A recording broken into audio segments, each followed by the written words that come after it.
I'm the bad guy. I'm the, I'm the, I'm the bad. Welcome back to Across the Gridiron. I'm Matt Charles, and I'm joined as ever by my good friend and yours, Eddie Equo, as we break down last week's wildcard weekend in the NFL. Eddie, how are you doing, my friend? Well, I'm doing good, buzzing, absolutely buzzing. This is the business side of the season. We love this, right? All the teams that fake it to make it, can get out, as the teams who are really serious about, winning the Super Bowl, starts to bubble to the top. This is where teams that are built right, have had decent quarterbacks, really rise to the top. And there were some shocking results in the wild card weekend, and we're gonna get into it. And don't forget, guys, let's hit that like and subscribe button, if you enjoy this, and let us have your say as well in the comment section. Absolutely. Let us know when we're making sense. Let us know when we're talking rubbish, all that usual stuff. We're going to go down. Obviously, this is playoff season. Things are going to be a little bit different. We're not going to do our usual touchdown turnovers. We're not going to pick our 3 games. We're just going to go through each game, give our opinions on each of them, and then we'll get into our predictions. So you can just see how far Eddie has actually fallen behind me as normal as we go into the playoffs. So, yeah, let's look at the wildcard weekend. And so, it was, I'd say, it was a great weekend of football as normal. Not a huge amount of drama, some great stories, but not a huge amount of drama, I would say, over the course of the weekend. Eddie, what was your just overview? What was your general take on the weekend of football?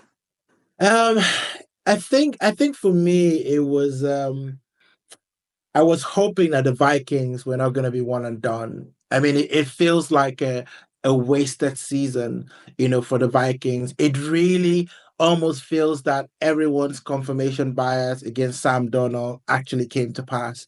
Because, we talked about it in the last show, that they didn't really put out a good film in week 18. And it seemed like that carried on, into the playoffs. And it was the worst possible time for them to play their worst games. And for some reason, they couldn't shake out of it. And I thought that was very, very huge, for something that looked very promising. It was almost the classic redemption story. So I thought, the Vikings was very, very disappointing, for me. But you got to look at this Commanders, right? The Commanders, we talked about it. They might just be that team that is all about heart. It's not really all the talent, because you could argue a lot of other teams are more talented than they are, but they seem to find ways to win. I wonder which other team seems to find ways to win on the AFC side. But for me, I think I can't think of any. I can't think of any. Yeah, they wear red. They've got this guy who wears number 15. Maybe you might have heard about him. Some guy called Patrick. Something something. No, escapes me. Completely escapes me. To be fair, while you said it, I was just trying to think of a good Taylor Swift pun, but I couldn't think of one. Anyway. All right. Yeah. Look, I agree. I think it was a shame that the Viking season ended as it did. And I'll tell you what, let's change the running order a little bit. As you've mentioned them, we were going to talk about them second. Let's talk about them first. So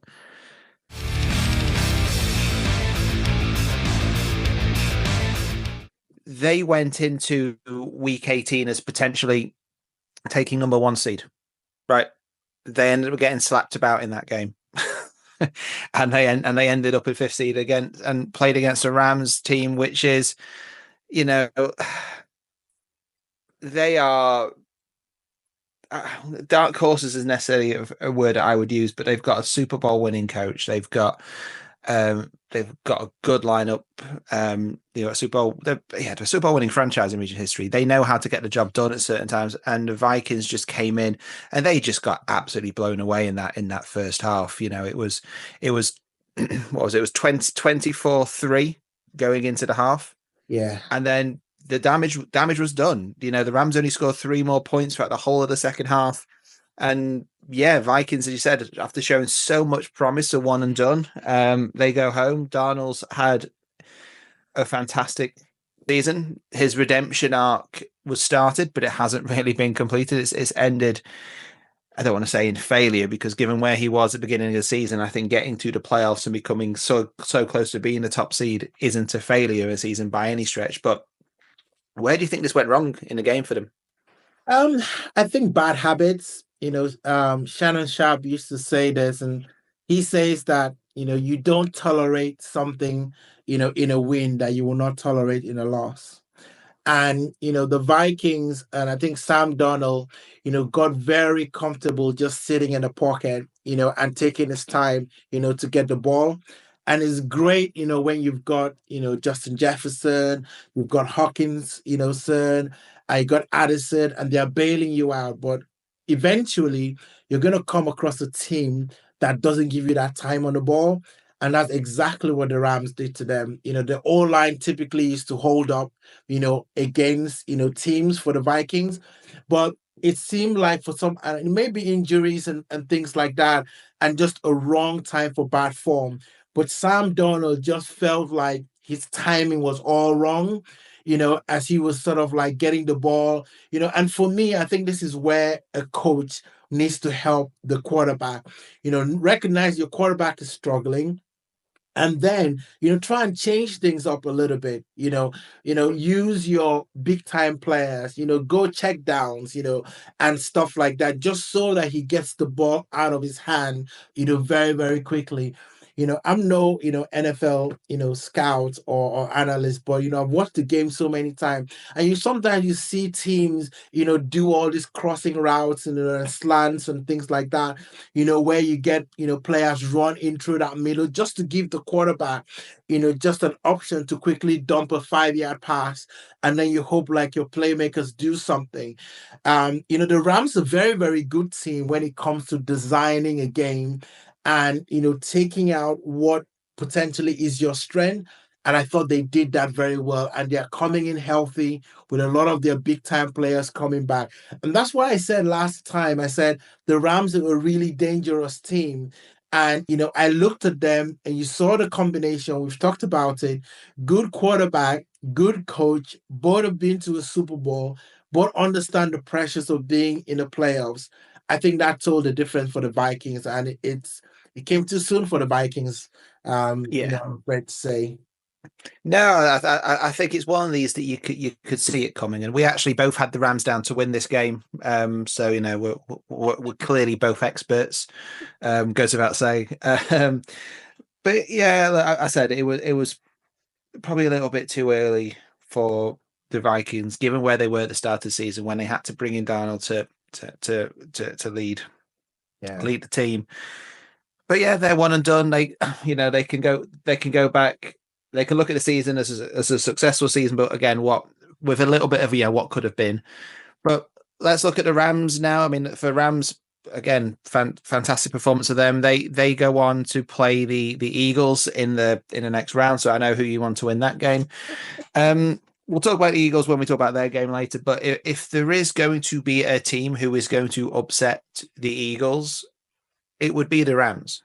Yeah. So I'm really looking forward to that game. Given how they performed, how do you think they look going into that game against the Eagles?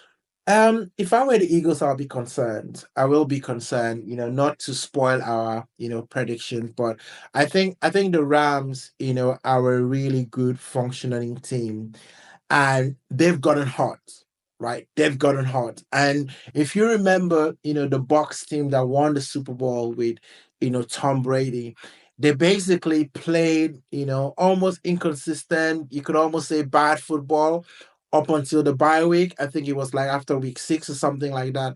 And then they came back and then they went hot. And there is something to be said about teams getting hot in December, January, because that's easily sustainable. Because the game plan is different. In the hotter months, you can throw all over the park, and stuff like that. But when you get to December, you need to have a good running game. You need to have an efficient passing game, and you're playing in colder temperatures. I know a lot of the teams play, in dome-covered stadiums, but I think for the Rams, they've got hot at just the right time. I think we got Puka Nakua, there, and you've got Stafford. For me, I think that they have got a potential, to get to the conference championship. I really do. So I think it's going to be interesting to see what happens in the next game. Oh, for certain, for certain. But yeah, we'll talk about that. We'll talk about the Eagles in in our next game. So, well, later on the next part, I should say. Um,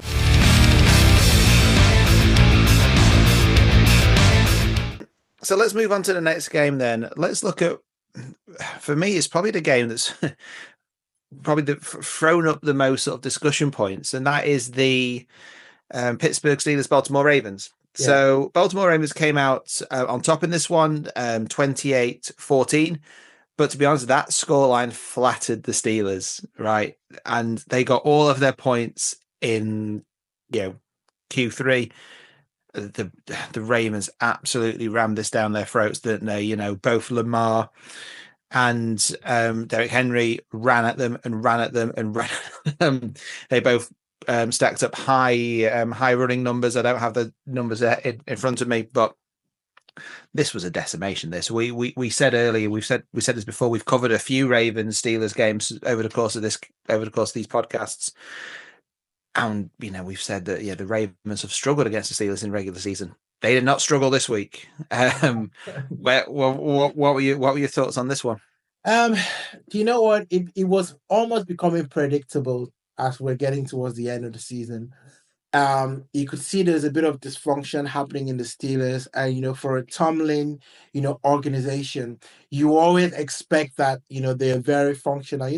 In our football, we always look at the German teams, in international football, and we always say you just want to be efficient like the Germans.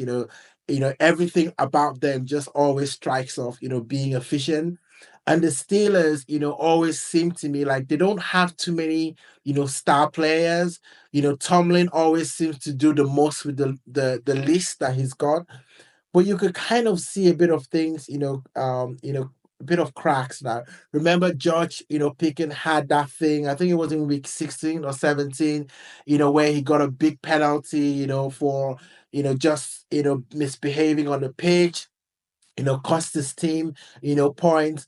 And there's one thing that is very difficult, to keep having and win, and that's indiscipline in the team.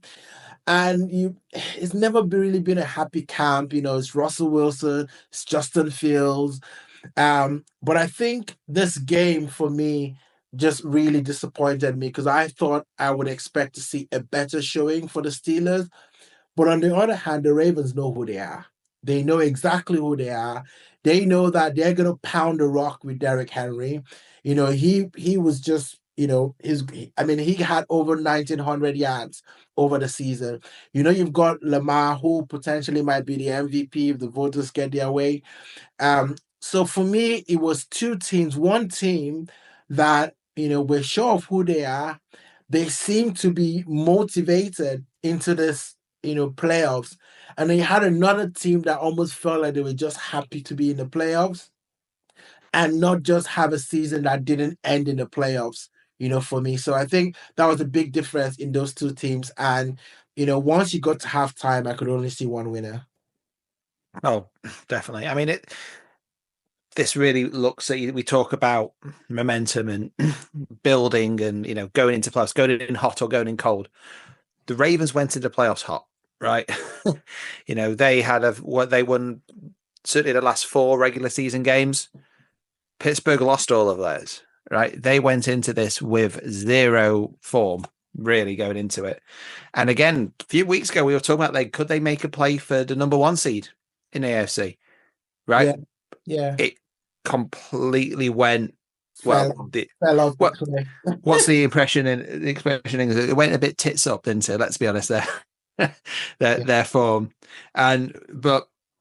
it's. I mean, what this can mean for Tomlin is going to be an interesting one. Obviously, he has shut down ideas, so he shut down speculation that he might even be traded because the Steelers don't fire coaches. No, they don't. But then there's rumor, could he be traded? And he said, "No, don't be daft." Here is a guy who is consecutively leads the Steelers to winning seasons. Yeah, he's never had a losing season. Yeah, but their playoff form is dismal. Yeah, For someone with that level of a winning season, they should be having a better record in play. And look, and I know there are times when they've in those seasons they've had a better roster and they've had really weak rosters, but they've still got into the playoffs. They should have, and look, you can lose to the Ravens. I mean, the Ravens are one of the top teams in the AFC. We'll talk about, there's no shame in losing, but it's not the fact that you lose. I think it's how you lose. And I think how they lost was bad. As I said, 28-14. The Ravens were definitely better or more dominant than a 2-score game. Yeah. So I think there's lots of soul searching. Again, same with Russell Wilson. Is he going to be the guy who should lead them? I think some of the quotes we saw at the end of the game was very me, and how he needs to improve or how things have gone for him. Not thinking about doesn't really mention the team at all.